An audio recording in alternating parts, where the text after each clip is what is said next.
بسم الله الرحمن الرحيم نحمده ونصلي على رسوله الكريم واعتصموا بحبل الله جميعا ولا تفرقوا إلى آخر آية وقال النبي صلى الله عليه وسلم يد الله على الجماعة বীরভূম জেলার সদাইপুর থানার জমিয়ত উলামায়ে হিন্দ আহলে সুন্নাত ওয়াল জামাত আহলে হাদিস ভাই শাফি মালিকি হাম্বলি সকলের প্রচেষ্টায় আজকের এই সভার স্বনামধন্য সভাপতি মহাশয় বীরভূম জেলা জমিয়ত উলামায়ে হিন্দের তিনি স্বনামধন্য সভাপতি বুজুর্গ আমাদের সকলের শেখ জনাব হযরত মাওলানা আনিসুর রহমান সাহেব হাফিজাহুল্লাহ বারাকাল্লাহু ফি হায়াতিহি উপস্থিত আছেন এবং আজকের এই সভার স্পিকার সঞ্চালক আমার বন্ধু যিনি সকলকে এক ছাতার তলায় আজকে এই পরিস্থিতির পরিপ্রেক্ষিতে কঠিন বাধার সম্মুখীন সত্ত্বেও তিনি একত্রিত করেছেন বন্ধু মাওলানা ইজাজ সাহেব আহলে সুন্নাতুল জামাতের কর্ণধাররা এবং আমার আহলে হাদিস ভাইরা বিভিন্ন জাতি বেজাতি মাইক্রোফোনের শব্দ যত দূর পৌঁছাচ্ছে প্রশাসনিক বন্ধুগণ গোয়েন্দা বিভাগ মিডিয়া বিভাগ সকলকে আমার আন্তরিক শুভেচ্ছা শ্রদ্ধা কচি কাটাতে স্নেহ আশিস ওয়াকফের বিল আমরা সকলে শুনেছি বা জানছি অনেকে জানি না ওয়াকফটা কি ওয়াকফ মানে আল্লাহর নামে যেটাকে উৎসর্গ দান করে দেওয়া হয় সেটাকে ওয়াকফ বলে বিশ্বনবী জনাব মুহাম্মদ রাসূলুল্লাহ সাল্লাল্লাহু আলাইহি ওয়াসাল্লামের জামানায় জালিলুল কদর সাহাবা হযরত ওমর রাদিয়াল্লাহু তাআলা আনহু হযরত উসমান গনি রাদিয়াল্লাহু তাআলা আনহু ইনারা আল্লাহর নামে ওয়াকফ করেছিলেন সেই ধারাবাহিকতার সাথে 1400 বছর ধরে এইভাবে আল্লাহর নামে মসজিদ মাদ্রাসা খানকা দরগা কবরস্থান ওয়াকফের আমাদের ভারতেও অনেকে ভাবছেন আমরা ভারতে পরদেশী না ভুল বিজ্ঞ বিজ্ঞ মুহাদ্দিসিনরা আছেন উলামায়ে কেরামরা আছেন পৃথিবীর সর্বপ্রথম মানুষ যিনাকে সকলের আদি পিতা হযরত আদম আলাইহিস সালাম যিনাকে যখন আল্লাহ তাআলা সৃষ্টি করলেন ফেরেশতাদেরকে বললেন মাটি নিয়ে এসো আমি মানুষ সৃষ্টি করব যখন আদম আলাইহিস সালামকে সৃষ্টি করলেন এবং তারপরে মা হাওয়াকে সৃষ্টি করলেন তারপরে জান্নাত থেকে যখন তাদেরকে বের করে দেওয়া হয়েছিল আদম আলাইহিস সালামকে যখন নিক্ষেপ করা হয়েছিল সেটা ছিল এই ভারতের অতি পবিত্র মাটি তাহলে প্রথমের মানুষ তিনি এসেছিলেন ভারতে যেটা অখণ্ড ভারতবর্ষ ছিল যেটা বর্তমানে শ্রীলঙ্কার মধ্যে পড়ে তাই আমরা ভারতে ছিলাম জন্মের সূত্রে আমরা ভারতীয় উত্তরাধিকার সূত্রে ভারতীয় পৈতৃক সূত্রে ভারতীয় এই ভারতের মাটিতে আপনারা জানেন আমরা কম বেশি 1000 বছর শাসন করেছিলাম তারপরে আমাদের কাছ থেকে মাইক থেকে মাসির দরদ বেশি হয় না আমাদের কাছ থেকে যখন ব্রিটিশরা এই দেশ থেকে কেড়ে নিয়েছিল ব্রিটিশরা কেড়ে নেওয়ার পরে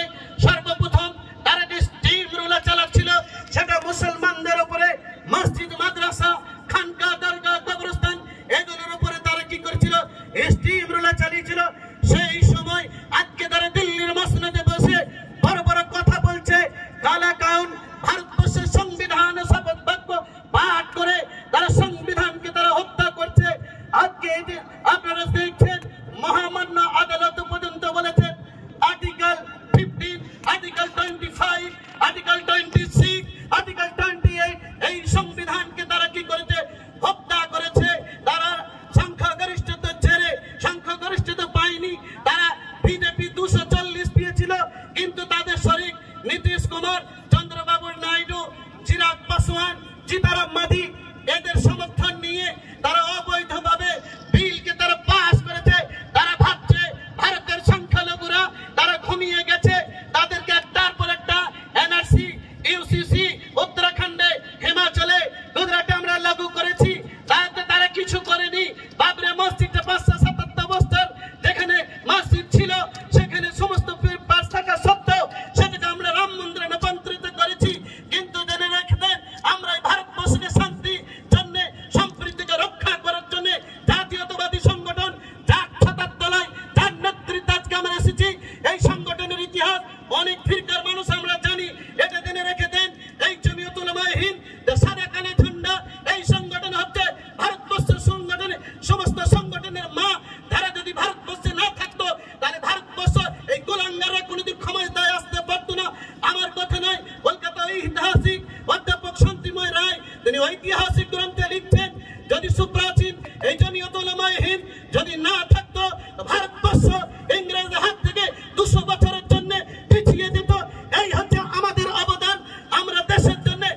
ভারতবর্ষের স্বাধীন যিনি এডুকেশনাল মিনিস্টার ছিলেন মৌলানা আবুল কালাম আজাদ, এই মৌলানা আবুল কালাম আজাদ ভারতবর্ষকে যখন ইংরেজরা 1947 সালে 15 আগস্ট এই দেশ আজাদি হয়েছে, তারপরে যখন মোহাম্মদ আলী জিন্নাহ যখন পাকিস্তান বেছে নিল, পাকিস্তান বেছে নেওয়ার পরে একদিকে যখন মুসলমানরা চলে যাচ্ছিল, সেই সময় দিল্লির জামে মসজিদে রাজধানীর মধ্যে দাঁড়িয়ে মৌলানা আবুল কালাম আজাদ বলেছিলেন, এই জন্য সাদা কালো পতাকা ঝান্ডা কাতারে কাতারে, এই জন্য একটা দুটো নয় 57,000 আলেম শুধু ভারতবর্ষকে স্বাধীন করার জন্য রক্ত দিয়েছে।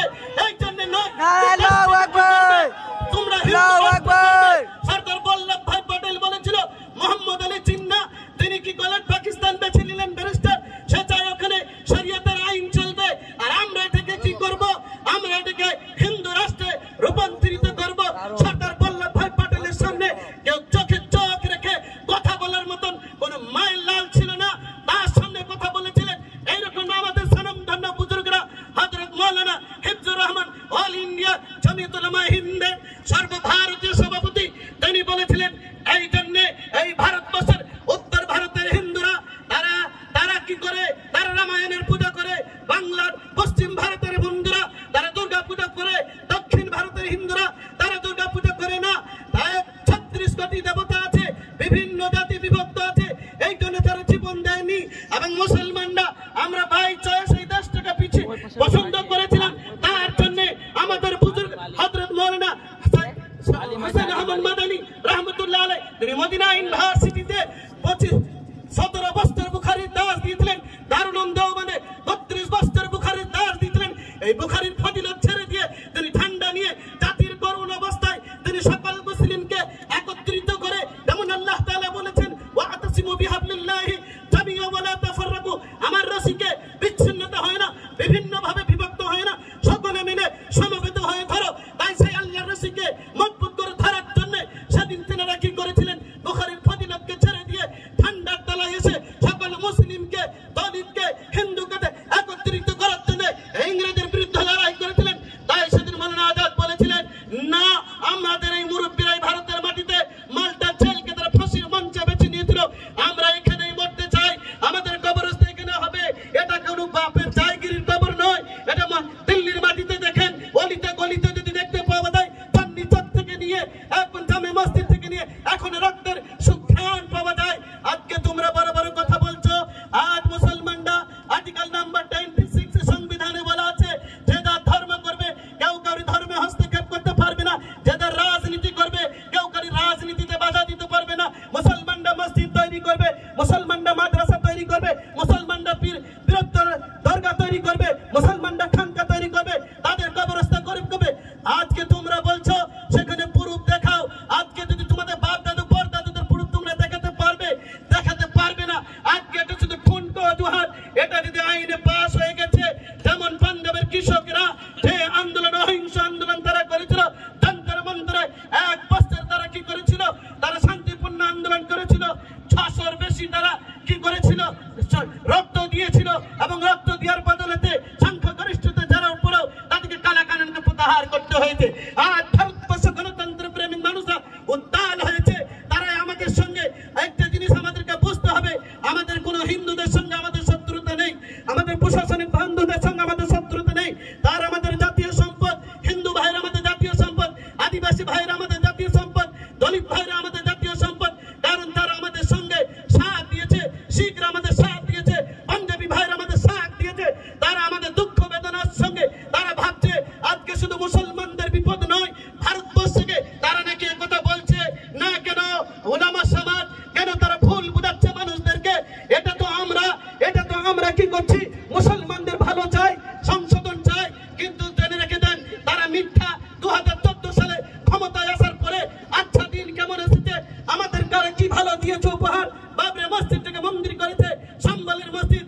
আর্টিকেল 96 আর্টিকেল 1991 বলা আছে যে সুপ্রিম কোর্টে রায় হয়েছিল, এটাই বলা আছে ভারতবর্ষের আর কোন মসজিদকে, কোন মাদ্রাসাকে সেটার উপরে আর কোন সার্ভে চলবে না, সেটাকে আর কোন মন্দির বলে দাবি করা যাবে না। তাই সেগুলোকে হত্যা করছে, কখনো এমপিআর, কখনো এনআরসি, কখনো মসজিদের নামে ঈদগাহকে বল্টুজা দিয়ে চালিয়ে দিচ্ছে, কবরস্থানকে বল্টুজা দিয়ে চালিয়ে দিচ্ছে। তার নাকি আমাদের হিতাকাঙ্ক্ষী, এটা মিথ্যা। তাদের কাছে কোনো এজেন্ডা নেই, একটা এজেন্ডা। সেই জন্য আমার দলিত ভাইদের প্রতি আবেদন, তোমাদেরকে সুরসুরি দিবে ছত্তিশগড়ের আদিবাসীদের। দেখেন না, জঙ্গলের রাজ যাদেরকে বলা হয়, আজকে সেই জমিগুলো কেড়ে নেওয়ার জন্য ছত্তিশগড়ের আদিবাসীদেরকে খুন করছে মাওবাদী টেররিস্ট আতঙ্ক দিয়ে। তার জন্য হচ্ছে দেশের শত্রু, গণতন্ত্রের শত্রু, মানবতার শত্রু। রেলকে সে বিক্রি করে দিয়েছে, এলআইসি গরিব মানুষরা 2-5 টাকা জড়ো করে যেখানে ভরসা ছিল সেটাকেও বিক্রি করে দিয়েছে, তাজমহল বিক্রি করে দিয়েছে, লাল কেল্লা বিক্রি করে দিয়েছে। আজকে একটার পর একটা এখন আমাদের অকাপের সম্পত্তির উপরে নজর পড়েছে। কিন্তু জেনে রেখে দাও, ইয়্যাকা না'বুদু, আমরা প্রতিদিন সূরা ফাতিহা পড়ি, ইয়্যাকা না'বুদু ওয়া ইয়্যাকা নাস্তাঈন। এর অর্থ কি জানেন? ওগো আল্লাহ, আমরা তোমার ইবাদত করি, ওয়া ইয়্যাকা নাস্তাঈন, একমাত্র তোমার সাহায্য চাই। কিন্তু আমাদের এই অবদান, এই সংগঠনের অবদান বহু আছে। ভারতবর্ষকে গড়ার জন্য টন টন আমরা রক্ত দিয়েছি, এই দেশটাকে নিয়ে তোমরা হিন্দু রাষ্ট্র করার জন্য নয়। সেই জন্য আমি আমার কথাকে দীর্ঘায়িত করতে চাই না। ওয়াকফ অ্যামেন্ডমেন্ট বিলের জন্য আলহামদুলিল্লাহ জমিয়ত উলামায়ে হিন্দ সবার প্রথম সুপ্রিম কোর্টে মামলা করেছিল। মামলা করার পরিপ্রেক্ষিতে শুনানি হয়েছে গতকাল দিনে। সুপ্রিম কোর্ট বলেছে তোমাদের হিন্দু ট্রাস্ট যেটা আছে, হিন্দু দেবতা যেটা আছে, সেখানে কি তোমরা মুসলমান নেবে? 2 জন মুসলমান নেবে? উত্তর দিতে পারেনি। সেই জন্য আমাদের সম্পত্তি, মসজিদ আমরা হিফাজত করব, মাদ্রাসা আমরা হিফাজত করব, খানকা আমরা হিফাজত করব, দরগা আমরা হিফাজত করব, কবরস্থান আমরা হিফাজত করব। এই দেশকে বাঁচানোর জন্য, এই দেশের সম্প্রীতিকে রক্ষা করার জন্য, যেমন আমরা আগামী দিন ভাল্টার জেলকে বেছে নিয়েছিলাম, বুলেটের সামনে দাঁড়িয়ে গণতন্ত্রের কথা বলেছিলাম, আগামী দিন প্রয়োজন হলে আমাদের নেতৃত্বে আমাদের আমির মুসলিম পার্সোনাল ল জমিয়ত উলামায়ে হিন্দ মোসেস সিং ফাটা, কাজী সুমাই গোটা, हर अलग अलग है लेकिन एक है, मौत से क्या डरना है, उस तो आना है। ये वतन के बचाने के लिए अगर शहादत पीना है, इस संविधान को बचाने के लिए तो पीने के लिए तैयार है। जो साहिबे अज मसनद है वो कल नहीं होंगे, किराएदार है, जाति में कंथरी है, सभी का खून शामिल है। यहाँ के मिट्टी में हिंदुस्तान किसी की बाप की थरी है। जमीयत उलमाए हिंद जिंदाबाद, भारतवर्ष जिंदाबाद, सदैपुर जमीयत उलमाए हिंद जिंदाबाद। काला कानून बातिल करो, বাতিল করো, বাতিল করো। এই কালা কানুন প্রত্যাহার করতে হবে, করতে হবে, করতে হবে। এই দাবি